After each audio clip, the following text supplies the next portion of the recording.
Well, I'd like to welcome you all to another edition of In the Bleachers. And this is week 3 of the NFL football season that is coming up on us. And once again, I'm lucky to be joined by Coach Bob Wallace and Mike Malzone. As we tape this, it's Tuesday, September 19th. Well, we're at it again. Here we go. Okay, Coach, why don't you start up and let's see, for starters, how everyone did last week. Well, we had a great week. We had a record number of players in this week's pool. And as it comes to find out, 2 of the players that just jumped in this past week actually won the weekly pool. So, again, maybe Coach, just real doesn't quickly. that strike you as a little coincidental? It's a little bit odd. A little bit odd. As long as none of them are relatives of yours. Because I'd start getting suspicious then. Well, let's see. Maybe they both are. Well, that's how it played works. it straight, though. They played it straight. Okay. And, yeah, if we could go to the board, we'll bring up the weekly winners this week. This week, the first winner was Mike McGrath out of Amherst, New Hampshire. Oh, intelligent, That's yeah. a fantastic pitcher. Yeah. Second winner, tied for first, Hammer. is Jerry the Hammer Murphy. And there we see a very extreme close-up of Jerry. I also was 14 out of 16 this week. And Well, Coach, let's actually call a spade a spade. You won it. But because you're the thing like the fine print where related to family member or that whole producer of the disclaimer show, kind of rules me out, yeah, doesn't it? you got blocked out. So, but we'll go with these folks, and again, at halftime we'll be giving them their mugs, and we'll have a separate award ceremony. But for Coach, now, I'm not going to have to stare at this face the whole segment. well, you never know. Mikey's been known to give I give you the raspberry. I also do believe that Murphy winner was the brother of last week's winner. I was going to say, because for a minute there. Rumor has It's a it. common name, but those two are very uncommon. I hear you. I know. I grew up in a family with several hammers. All right, week Hammers 2 are hammered. leaderboard. No. The leaderboard for week 2, and again, they saw that the coach at the top of the heap, Mikey the Hammer, came in all with 14 wins out of 16. Nose guard Taylor came in tied for second with Tolan Patriots. Good old Dave McCray right there with Tad's Pats. Blues Boy, Dan the Man Dwyer, I believe, a new player this week. There we go. And Shove only one win off the lead, which is shows you how tough and how tight this race is. Yeah. And of course, last but certainly not least in the top 10 is the Diamond. Okay. So that's this week's boards. And overall, Was there a typo that my name was not on that top section? No, I or think was that I think correct? the only error is your Was that lack of correct? ability. Was that correct? well, we try to go with top. It was the top 10 for the week, and as you know, there are thousands of people in this pool. Thousands. Right, so we'd have to go Thousands. to top 100 to get your Yeah. place in, Mike. But I'm sure in the overall leaderboard, Michael, you must be up there. Okay. Sure. So let's go to the let's go to the overall overall leaderboard. leaderboard, which we combine both weeks 1 and week 2. And surprise, surprise, we see the coach and Dave McCray right at the top of the leaderboard. Coach, I can I guess. ask you a question? Yeah. Why do we even bother with this pool? Why don't we just do it me against you? I don't know. Let the I just- amateurs stay home. There'd be no fun with that, though. would Yeah. it? I think Nose guard Taylor in second. Noah's got Taylor in very close second, Mike, and he's showing a lot of promise. Shove right up there near the top. He's definitely within shooting range. Blues Boy, my father, Pup, the greatest grandfather in the world. He lives at number 5. Tolan Patriots, I believe, is My nephew. one of your nephews. Tad's Pats, one of the folks that does our show, and wave out to Tad. Hi, Bradley's Tad. doing a hell of a job there. Roger Staubach, the old Dallas Cowboy, somehow heard He about got the on, pool, huh? and he got on. Yeah. Good for him. Yeah. That is the real, Good to guy. my knowledge, that is the real Roger Staubach. Oh, absolutely. Yeah, absolutely. It has to be Roger. Why would anyone lie? I mean, yeah.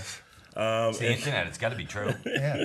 Mr. T Fly at the bottom, and everyone's favorite Budman, Donnie Warner. Okay, Coach, we're getting close to the end of the first quarter, so what we need to do is review last week's FAB Four picks. Sure, let's go ahead and do that. So last week's FAB Four picks, we had, of course, Dave. Handsome gentleman, isn't he? We had the coach. Coach, you And working of out course, we again? had Mike Malzone. Mike Malzone. Dave, you went 2-2 last week on the picks. You kind of lost a couple.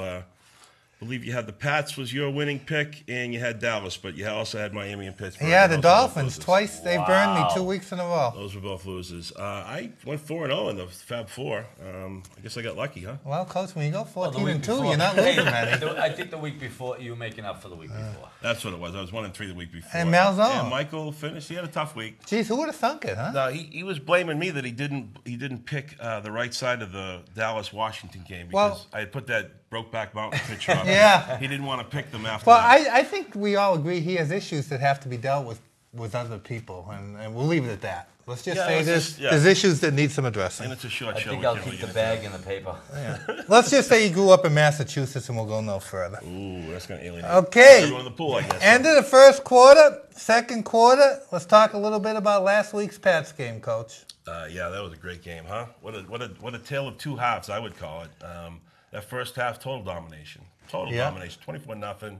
You get quite a lead going in, and I really thought they were going to put their foot in their throat and just choked them out. And obviously, they let them back in it, and it became quite a game. Holding on at the end to pull out a victory. You got to admit, though, isn't there something about I mean, geez, the Patriots just ain't no Red Sox. Even when that's happening, you're saying, well, they're still going to do it. Now they're just making it a little interesting. Yeah. It know? was, I think the reason what happened at halftime with that team was good for the team. I think it's a little slap upside the head because I think they went in at halftime, blowing them away. They were probably playing backgammon at halftime, and they're thinking the game was over. He's and got done the back with. end with what up, Mike? Yeah, they're into that and the dominoes. And Well, But- after you, Mr. Malzahn. I'm sorry. I thought that they went asleep at halftime. They let them back in the game. But obviously, at the end of the game, you saw how the defense stepped up and really put a stop to that. And then the offense, ground out the ball for 8 minutes off the clock, basically not giving the Jets any more time. Well, what I liked about the fact that they blew him out and then they brought him back in, it was kind of nice watching 70,000 New York fans see a glimpse of hope and then just kind of pull it all out of That them in was the kinda last neat. 9 minutes. And I noticed my buddy, the fireman, get up there and get all animated. Were I you want wait? that guy, Did man. you want him to fall off his shoulders? Oh, absolutely. Didn't you? Yeah. Nice I little was fall waiting. I'm into like, cement please from the fall back of the over, head. fall over. He didn't though. Without his helmet on? Yeah.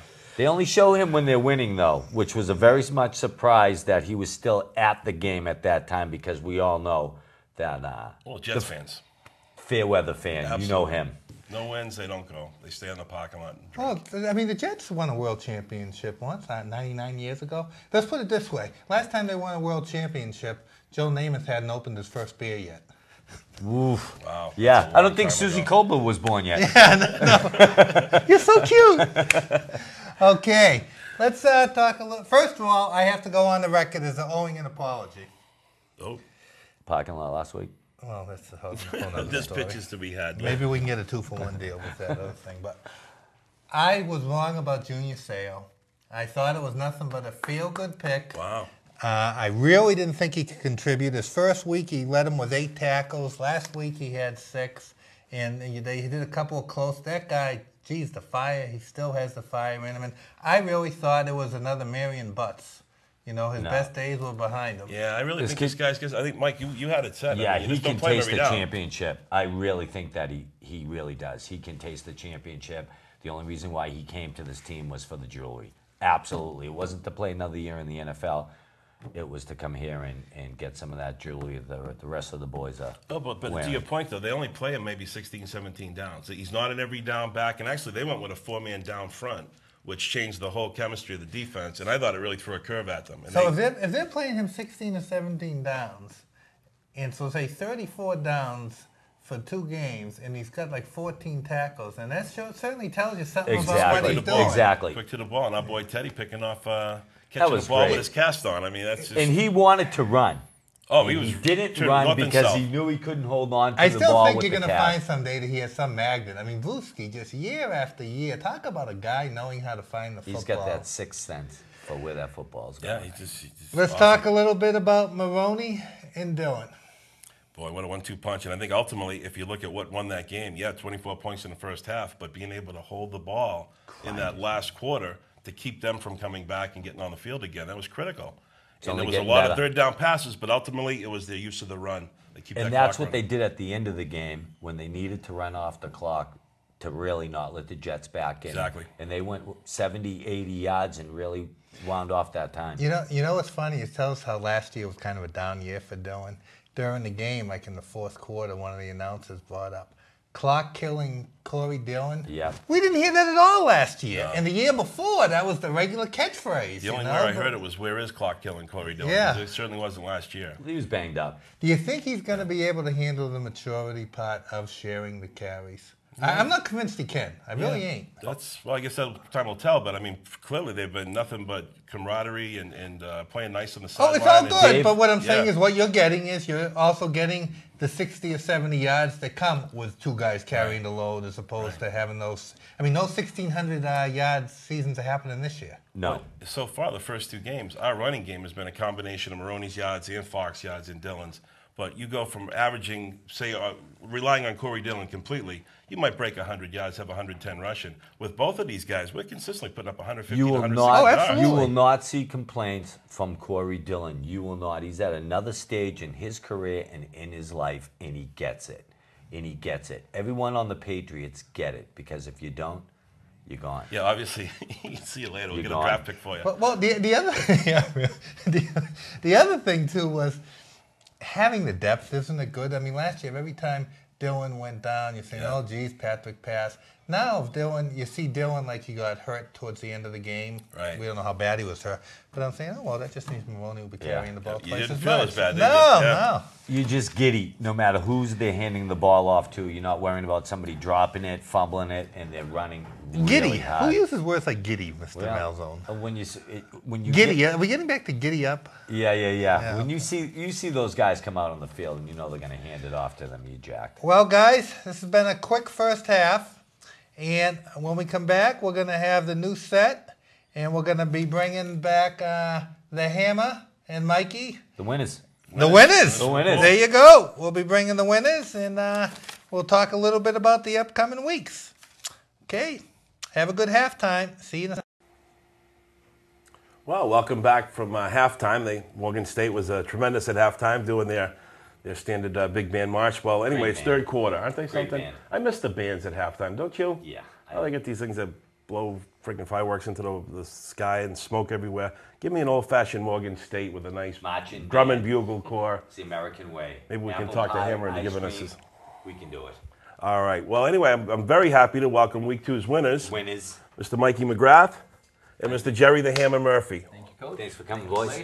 Thanks a lot. Welcome, folks. Well, Thanks for having us. you are both first-time players in the pool, and you both decided on your first week to go right to the top and take the big mugs. What do you owe your winning strategy to? Well, I as a Murphy brother, needed to follow my brother's footsteps. As the Blade pointed out, with Chev winning last week, me winning this week. We're going to keep it in the family, and good luck to the rest of you, I got to tell you. In the pool. Nice. So Couple the of turned out. mugs in the family already. Couple mugs in the family. We're not talking Couple about the ugly ones mugs at in the family. Not talking about the ones at the post office. Couple of winners. And Mikey, what do you think? What do you think? You just kind of right off the cuff, you jump into a 14 and 16, or 14 out of 16 teams. That's fantastic. Yeah, just have to go with the underdog sometime. Right, not always go with the favorite, huh? Yeah. Words to live by, people. Words to live by. Get ahead of the rest. Well, Would you like to let them take a good look at this? oh, absolutely. Seeing that there. Thanks. Already winners here. And I noticed Jerry pouring something out of a brown bag into his mug. I don't know if that's... This is truly an honor. Truly an honor, and I'll cherish it forever. Oh, that's Thanks, fantastic. That's fantastic. Well, again, one of the benefits of being a winner is we get to bring you on the show, and we get to help us pick the FAB Four. So we've assigned what we think are going to be the 4 best games for next week. We bring them up, and then we all go around and pretty much tell you, give the viewers a little bit of insight, and hopefully give them a couple of free picks so they can maybe someday, like yourselves, get on TV and be big Merrimack TV stars. And we can use them for cheat sheets. Absolutely. There's an There upside you go. everywhere you look here. So with that, let's go into the FAB Four. We want to move right along. Fab Four. This week's FAB Four, we have Cincinnati at Pittsburgh. We have the Giants at Seattle. We have Denver coming into New England for a change instead of us going out to Denver, as it usually Pats. is. And the fourth game is Atlanta going down to see the New Orleans Superdome and Reggie Bush. So what we'll do is we'll start out with Cincinnati at Pittsburgh, and it's the Cincinnati Bengals, and I That think looks like a that's tough team, huh? he's a Yeah. very, very tough Bengal. And the Pittsburgh Steelers. I think that's the YMCA guy's friend, maybe. I'm not Wow, sure. there's something up there in Pittsburgh, isn't Yeah, it? that's It's gotta be the water. that must be a steel nipple ring. that's, I'm glad I'm going with Cincinnati. Me too. so Cincinnati. Cincinnati. Cincinnati, huh? Yeah, I guess it's hard to go with the strolling Steeler there. I'm going to go with Cincinnati as well. Let's make it a consensus pick, why don't we? I think Pittsburgh coming up that short week too. They had Yeah. a tough game against Jacksonville last night. If you guys had a chance to see it, very Short- physical. short week. I don't think Ben's back to his normal self anyways, and tonight's playing good. So I'm comfortable with that pick regardless of the Yeah. graphic that we have. It's scary graphics. All right, so we'll go to the next game, which means the New York Giants. And I think we have the Jolly Green Giant there representing go. our friends from New York. Yep. And, of course, the Seattle Seagulls. I see that Oh, there's... yes. Is that a seagull? Well, it's a sparrow. I It think is a Seahawk. it's a Seahawk, I think is what it is. Family Yeah. of a Yeah. Seahawk. It's a young offspring of a Seahawk, maybe. Giants pulled that out last week against Philadelphia. That was Whoa, close. Yeah, that it wasn't hurt. that crazy, Big huh? comeback. Yeah. Big comeback. Are they that good to go up into Seattle? Well, if you win that game, I guess you are that good, right? I mean, that's. If- I look for a reason to say no to that, Mike. Yeah. But Yeah, I the think game. that they're good, Mike. I mean, they're off to a good start. But that's a long road trip out in Seattle, which is another good team. So Yeah. Having just come back from the West Coast, you must be I aware of that, Mike. I gotta go Seattle, but you know what? I wouldn't be shocked if the Giants. I don't want to be on the fence here, but if the Giants pull that out, it's not a big shock. But I think I'm gonna go with the home team on this one. Gonna go with the Seagulls. I'm Mikey, going to go what with do the you think? Seahawks, too. Gonna go with the local team, huh? Yep. Quit copying me. Michael, what do you think? You, I'm sticking with the home team on that one. I'm going out to Seattle, and I'm liking them over the Giants. I think the Giants pulled one out of themselves last week. I think Philadelphia dominated the most game. They had some mistakes, and the Giants obviously capitalized on it. But I'm going to have to go with Seattle. Maybe we'll see Deion Branch. Yeah, wouldn't make that a be- catch or two in that game. boy, I got Deion Branch in my fantasy team, and I'm Hopefully glad I held help me on in to the him. pool. I don't know, you're beyond help there, my friend. But I guess that leaves me, and I'm going to go with the Jolly Green Giants. I think that Eli Manning is going to swim off of that win and bring it up there. And I think Deion Branch coming in is actually going to disrupt the Seahawks. You've always been a Manning sucker. Them there fighting You words. people at home, it's coach's game, it's coach's computer, and he's going the opposite way. Smells fishy to me. Well, we can always edit the time stampings in these Okay, films, okay. you know. So. Always love the Mannings. All right, so we have 3 Seahawks, and I'll take the Giant. I'll be the odd man out. The third game in the FAB Four pits the Mr. Red Denver Broncos The Donkeys. against our 3-time Super Bowl world champion Look at that Pat logo. Bring Patriots. him back, Mr. Kraft, will you please? And that's so nice to be able to play this team locally instead of in Denver. And fellas, I think maybe a little sidebar here. We actually went out to Denver the last Monday night game. Sick. That, Sick. that was We that did. was We a had to crazy talk about time. that, which is even more surprising. We went out there. We saw them lose. lose to Denver, and ultimately we couldn't even get the local fans to even talk trash with us. I mean, they were just so nice. It was I really Too nice for a football game. way too And I nice. think you're being kind by saying we lost. I mean, that was Yeah. a rough out. We had a great time Great before time. and after the game, but during the game, The ride to the game. that was a rough game. They just got slaughtered. It looked terrible, but you're right. The fans just had no reaction to us being obnoxious, and that was a little disappointing. Bottom line, they're in Foxborough for a change, which is really nice because it seems like we're always out in Denver. Now it's their turn to come out here because that's a tough place to play football. Really was. Absolutely. And this is the game, let's face it. When the schedule came out, this is the one we all circled, the Chomping one we at all the looked bit. at. This is the revenge game. And The plate I'm was sure, set for us last year. Indeed. And you know the players have used all off season to get ready for this game. Belichick he doesn't want to lose to Shanahan again. I think he's tired of that. So, I mean, I like the Pats, clearly. If I may, I don't think Belichick lost to Shanahan last year. The coach had the players in position to win that game. They dominated in offense, defense, time of possession. What the players did with the 5 turnovers was let the coach down. Yeah. Because they dominated, and it was the players that gave the game away. And I think they took that responsibility because the coach put them in the place, and I think they're going to swamp them. The highest scoring Pats game this year will be this weekend. Well, when you watch the tape of that game, and I'm sure you guys all have, you just say, how did we lose that game? I mean, Table we was dominated in everything. Yeah. We gave them everything. I'm not blaming the rest, but they clearly were a factor in this game. But you look at that game and come away with, how did we lose. 5 turnovers, yeah, that's how we lost. You never win a game with 5 turnovers. Which is very unpatriotic. So I guess you're going to go with the Pats, I'm hearing, maybe? Another minute. Think another Oh, Pats yeah. guy? Big score. Big score. And may I Yeah, ask, too? Yes, you Did may. you put the old guy up there for me this week? I did. That's beautiful. That was a Thank personal you. gesture for... Thanks, Coach. Leave me hanging. Thanks a lot. I'm Yeah. sorry. Well, it's tricky hand. I was still Mikey, what do you? mesmerized by him. Yeah, you're mesmerized. We're going to get a revenge this week. Pats are going to win. Big revenge, huh? I can't go against my nephew here. I'm going to go with the Pats as well. That's all the consensus pick, everybody, and that usually means you take that one. That's a layup. That's a gimme. Lock. Yeah. It's a lock. Done. And the last game of the Fab Four brings good friends from the Atlanta Falcons. I think that's the Blue Falcon. Going down to New Orleans and seeing Reggie Bush and the New Orleans Saints. Is Reggie bringing Moving some? into his apartment. he's I'm glad I'm moving going to in- be in the last show, by the way.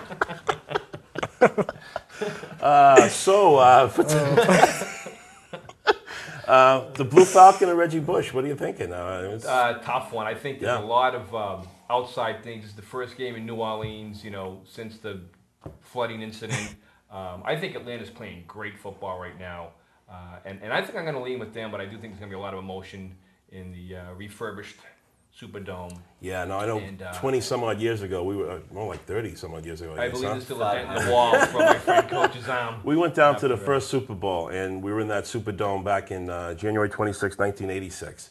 And I remember you and I walking around the Superdome, realizing that this place was just so much nicer, we thought, than Foxborough. The It place was we had. different, yeah. I mean, they had hard booze drinks, and, They had and doubles, they had double which is hard something you booze didn't see in drinks, which Foxborough was back in the day. never saw in Foxborough. They gave us Yeah. low alcohol beer, thinking And that I would think stop since us. that game Remember that that. stopped the LA. doubles line in the Superdome too. I think that was the I believe they it stopped is. doing that. Well, folks, I see we're coming up on a hard stop here, third quarter. Mikey, fantastic job this week. I hope to see you in the winner circle again. Thanks, Coach. Jerry, Pleasure to be here. a pleasure. Blake, Congratulations, Thanks, man. gentlemen. And Thank so you. goes the third quarter. thank you. We'll be back with the fourth in a minute.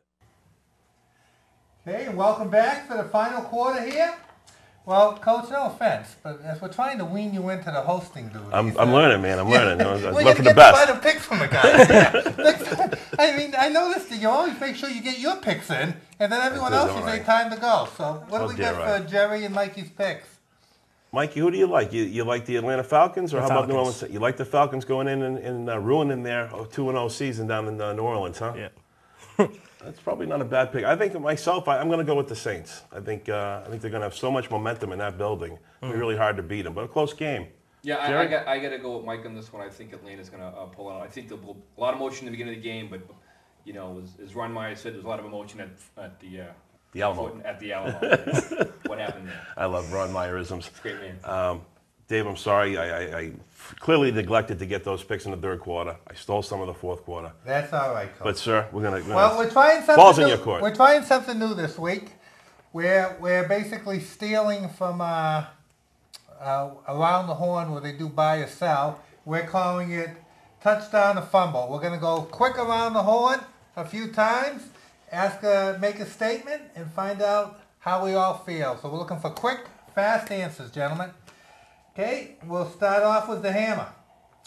Chad Pennington will not be the Jets starter due to injuries by week 8. Touchdown or fumble? Touchdown, I agree with. Touchdown means agreeing with that statement. I agree Yeah. with it. He will be out after 8 weeks. He's soft as a grape. They have no running game, which means they have to throw. They have 2 rookie offensive linemen on the offensive line, which means he's going to be open for some blitzes and get nailed. And I think he plays very soft anyways. Coach? Touchdown. Pennington's out. I don't see him going to the 6th week. Really? All right, you're the man of the hour here, Mikey boy. What do we got? I say fumble. I say he's going to stay in. Oh, you're kidding me, right? I mean, this is a joke. I don't know. Don't go against Mikey. You're right, Mikey. You're right. I was looking up at you this week, wasn't I? So, is he going to play the full season? I don't think he's going to play the full season. He's going to get past week 8, though. Week 8? Going to get past halfway. And the 8 that he plays, are we going to see last year or 2 years ago? Which Pennington will we see? Last year. Okay, well, good. He shouldn't be too much trouble. Then we should be all set then. Good answer, Mikey. Good answer. Okay, we're going to start off with Mikey bringing it this way. All right. Mikey, Deion Branch will have over 50 receptions this year. Touchdown or fumble? I say fumble. I think it wasn't that bad thing to trade him for the first-round draft pick, and I don't think he's going to do that good this season. Okay, so 50 ain't happening. No. Okay, Coach, what do you got for him here? Touchdown, Deion Branch, 50 times. I would like 50 touchdowns out of Deion Branch, as long as they're not playing against us. Yeah. Oh, so this is your fantasy Little football. sidebar on Deion Branch in fantasy football. I almost gave him Yeah. away. I held on to him, and I'm hoping to get something out of him. So I'm going to go with him going 70 receptions. But 70. Now, so is it not against the Pats? I don't Did care. he play it all this week? He's been practicing. He's supposed to be in the starting lineup this coming week. Okay. So, yes, sir. All right, Hammer. I got to say, fumble on this. Bad things happen to bad people. And I don't like the way you held the Patriots hostage, but another reason is you see this all the time. Guys that don't go through training camp, guys that don't work out, they come back first or second game and they always get injured. I think he's probably going to be out before Pennington. This guy is going to get hurt. He's going to tweak something. He's going to pull something. And I don't see him getting anywhere near those 6 catches. Sour grapes there, mostly because of injuries, not because of his ability. Well, yeah, the only reason you're rooting for him is because you got the Yeah, fantasy. fantasy Otherwise, you'd football. be talking the same as the rest of Damn us. straight. All right, we'll start right off with the coach. Lawrence Maroney will run for over 1,000 yards this season. Oh, touchdown. Clearly a touchdown. I've called for him to run at 1,200 yards. And I think we also talked about him going as the primary back, probably in week 6 with Corey Dillon playing more of a backup role to him. I see him easily blowing through the 1,000-yard mark. Combined yardage, I'm thinking probably more like 1,400, actually, if you throw in his receptions. Okay, Mikey. I think he's going to go past 1,000. I think he's going to do better than Dillon this season. Really? Okay. And what do you think Dylan will have, give or take? Like 800. Okay, so you're looking at for almost 2,000 between the both of them. It's a really good combination. Yeah. Okay, Hammer time. Touchdown, and to take Mikey's point just a little further, I do think, and Merrimack, you heard it from me at first, they're both going to go over 1,000 yards. Actually, if you look at the first 2 games, they're almost dead even with their yardage. And I do think Maroney will have a bigger role as we go down, but the fresher Corey is, and the more leads he'll want to kill, Corey's going to get his carries. And I truly believe this, that they're both going to get 1,000 yards this season. When was the last time behind that happened? Great offensive line. Some guy named Tony Tyler and Collins Craig? and Craig James. Was it John Tony Hammer, Collins Pete and Brock, Craig? So great offensive line. I see it. Okay, next up. And we'll start with the Hammer Man. Yes. Dolphin fans will check their calendars and notice that the 70s are over and that their bravado is a joke. And their team has been the definition of mediocrity for the last 3 decades. Hammer time. Touchdown. I mean, I think any Dolphin fan that wakes up, realizes not the 70 is going to dive into a pool of their own vomit, because this is not a place you want to be. They have no direction. I see them being down for a long, long time. It's just been a sad franchise, and I think they've been to the Super Bowl 20 years ago was the last time they were there. I'm married with 4 kids. I was a single man running around with a coach 20 years ago. This franchise has been down for a long time. They're not coming back. So the Sports Illustrated picking them to go to the Super Bowl. Unless the 0-2 changes real quick, which I don't see it happening. Yeah, I think Sports Illustrated blew it again. Okay, Coach. Touchdown. We hate the Dolphins. They suck. I mean, Little bit. we've hated the Dolphins for a long, long time, and to see them down now with all the expectations that usually are on our shoulders, Yes. on them, and they're folding like the house of cards that they are. And I am excited about their mediocrity season. And injuries. We can only hope and pray, Dave. Mikey. Touchdown. That was a horrible game against Buffalo last week. All right, so are they going to really admit it, though? I mean, are the fans themselves going to admit, say, well, you got to admit, Marino, though, how many Super Bowl rings did he get? I lost track. 0, I think. Oh, yeah, I Right? think you're right None? there. Yeah. You mentioned fans. I didn't see one in the stadium. I think they're all Bills fans. That place was empty in the Yeah. 3rd quarter. You know, they have no fans. They have That's no a base. great point. That's the real. It's- That shows their it's true colors. Not true, Jerry. Out indeed. by halftime. Fair weather And can we fans. talk about the uniforms for a second? Sure. The Dolphin with the sunshine around the head, you can't win wearing that. You cannot win football wearing that in Howard Johnson colors. It doesn't happen. Can you think of a better way to end the show, Dave? I can. We'll see you next week. Bye-bye.